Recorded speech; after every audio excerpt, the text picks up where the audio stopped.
પતિ કે આજકાલ તું મને સિગરેટ પીવાથી ને તમાકુ ખાવાથી કેમ નથી રોકતી? ફરિયાદ કરી કરીને કંટાળી ગઈ કે શું? પત્ની કે ના ના, એમાં એવું છે 2 દિવસ પહેલા જ LIC વાળો બધા ફાયદા સમજાવીને ગયો છે. ઉનાળામાં બાઇકની સીટ ઉપર બેહતા એટલી ખબર પડી કે ગરમ તવા ઉપર પોપકોર્ન ઉછળે છે શું કામ?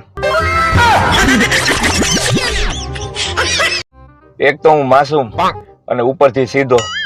મને ડર છે કે આ દુનિયા ક્યાંક મને બગાડી ન દે. આ તો સારું કે પુરુષો દેખાવડા હોય છે, બાકી એક જ ઘરમાં 2 જણાના બ્યુટી પાર્લર નો ખર્ચો કેટલો વધી જાત. નાનો હતો ત્યારે દિવાળી ઉપર લાલ ચાંદલીઓ ફૂટે એવી બંદૂક લેવાની જીદ કરતો. પછી બાપુજીએ લાલ ચાંદલીઓ ચોંટાડેલી એક બંદૂક પકડાવી દીધી, તો કાયમ કારણ વગરની ફૂટા રાખે છે. ખુશ રહેતા કુકર પાસેથી શીખો સાહેબ.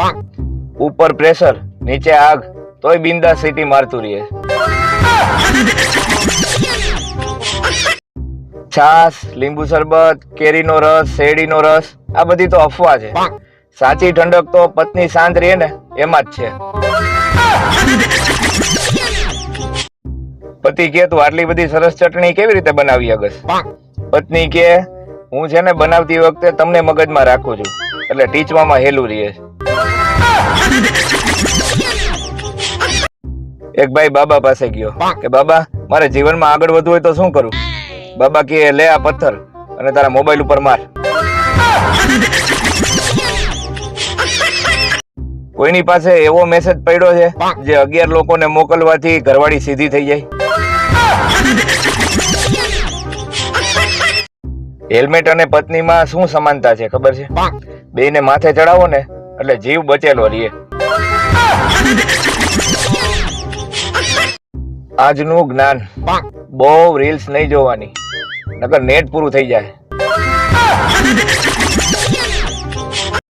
આ આપણો ભારત દેશ છે સાહેબ. અરે ખાલી કહું છું કે આ આપણો ભારત દેશ છે, બીજું કઈ નહીં. 4 લોકો જોશે તો શું કહેશે? એ 4 લોકોને એટલું જ કહેવાનું કે તમે તમારું કામ કરો, ગામની પંચાયતું કરવામાં. 2 મિત્રો વાતો કરતા હતા. ઓલો એક કે તારે તો જબરું સેટિંગ થઈ ગયું, રોજ રાત્રે 2 વાગ્યા સુધી વાતો કરે છે એમ ને? ઓલો કે તને કેવી રીતે ખબર પડી? તો ઓલો કે તું જે પ્રિયા શર્મારે વાત કરસ ને એ હું જ છું.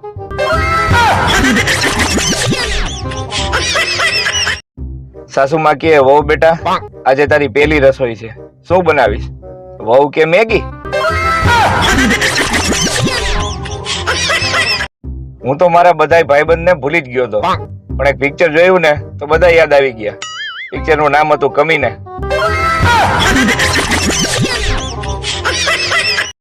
પ્રપોઝ કરવા માટે નવી શાયરી.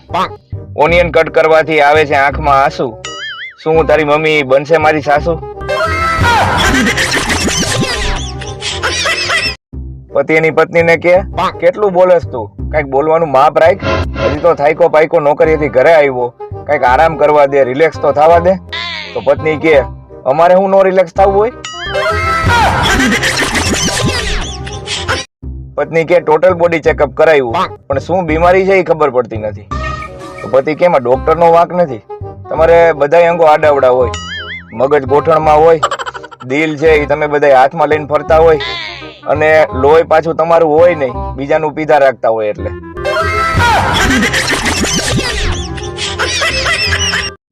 એક સર્વે મુજબ એવા લોકો જ અંગ્રેજી શબ્દો વધારે બોલે છે કે જે હરખું ભણાય નથી.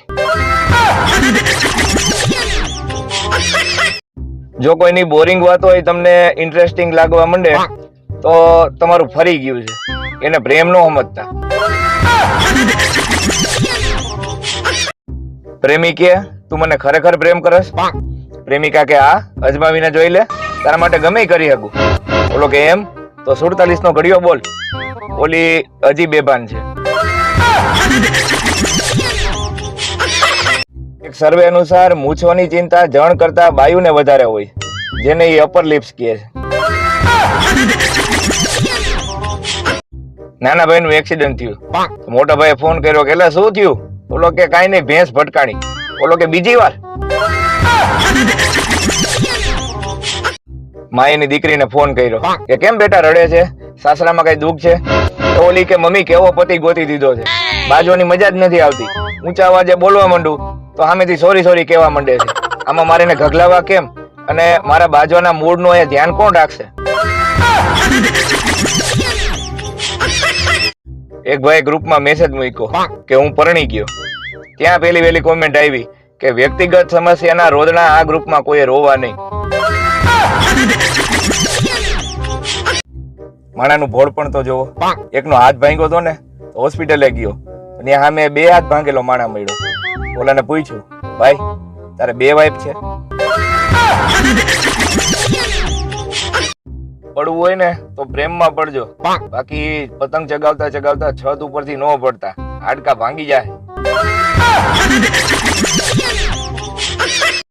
સાહેબ એને વિદ્યાર્થીને કહે તને એલા 10 દાખલા ગણવા આપ્યા હતા અને તું 2 જ ગણી આવ્યો.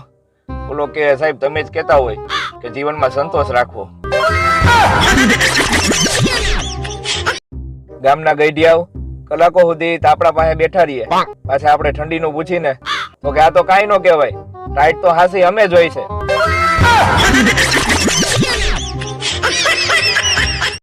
એક ભાઈ જ્યોતિષ પાસે ગયા. જ્યોતિષ કે બોલો ભાઈ શું નડે છે?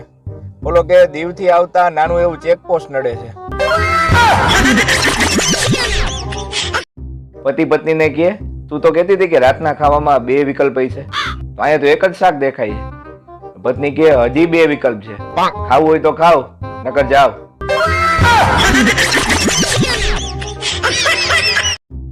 એટીએમ માંથી પૈસા કાઢીને ગણવા વાળાને એક સવાલ, માની લ્યો કે પૈસા ઓછા નીકળ્યા તો તમે કરી શું લેવો?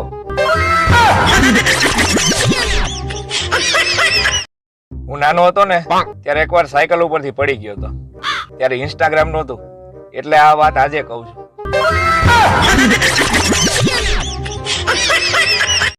આ પ્રેમનો દરિયો એ કેવો અદ્ભુત દરિયો છે. જે ડૂબી ગયો એ આશિક, જે બચી ગયો એ પ્રેમી, અને જે તરતો રહી ગયો એ પતિ.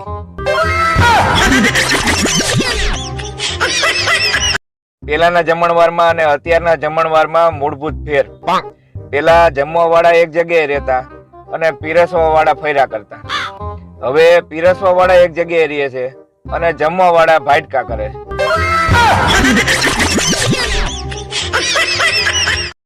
પતિ કે તે જે મને દાઢી કરવા માટે ગરમ પાણી આપ્યું હતું ને એ કેવું ડોળું હતું, મારું બ્રશ બગડી ગયું.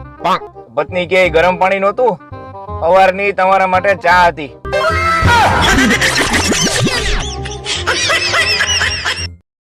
શિયાળામાં ભરપૂર ઠંડી હોય અને જો ભૂલથી આપણાથી પંખો ચાલુ થઈ જાય તો આખો પરિવાર એકારે આપણા સામું જોવે, જાણે કે ઘરમાં કોઈ ગુંડાની એન્ટ્રી થઈ ગઈ હોય. આ વખતે 31 ડિસેમ્બરની પાર્ટી મારા ઘરે જ રાખી છે. મેનુમાં samosa, kachori, dabeli, sandwich, burger, pizza, panipuri, છેલ્લે આઈસ્ક્રીમ અને મસાલાવાળું પાણી, આટલો પ્લાન છે. તો જેને આવવું હોય એ આ બધી વસ્તુ લઈને આવે, બાકી સેવ મમરા આપણા તરફથી રહેશે, એ કોઈ લઈ આવતા નહીં.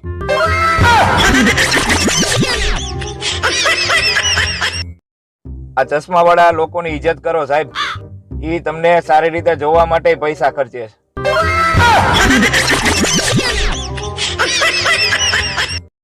પુરુષો ગમે એટલું નામ કમાઈ લે પણ એના સાસરામાં તો એની પત્નીના નામથી જ ઓળખાય.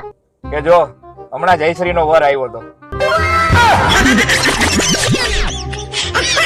યુટ્યુબમાં ગુજરાતી વ્લોગ વાળા અમે જો આજ વહેલા ઉઠી ગયા હતા, એમાં શું છે પંખાનું રેગ્યુલેટર બગડી ગયું હતું તો એ નવું નખાયું. હવે આ ફરતું નહોતું તો ફરવા માંડ્યું.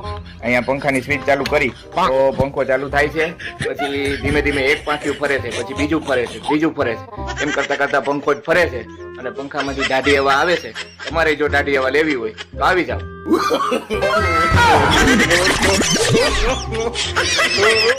હમણાં ઠંડીનું જોર વધતા બાથરૂમ જતી તમામ ફ્લાઇટો રદ કરેલ છે, જેની સર્વે નોંધ લેવી.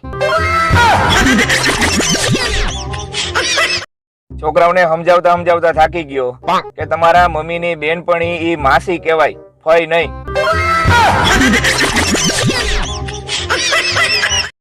વહેલી સવારમાં થાતો જાદુ.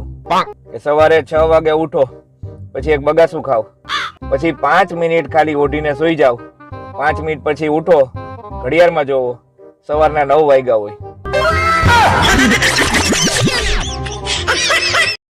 એક ભાઈ પેલી વખત સાસરે ગયા, તો સાસુએ પોતે ભણેલા હોય ને એવો દેખાવ કર્યો. જમાઈને પૂછ્યું કે જમાઈ તમારી ફેવરિટ ડિશ કઈ છે? જમાઈ કે ટાટા સ્કાય.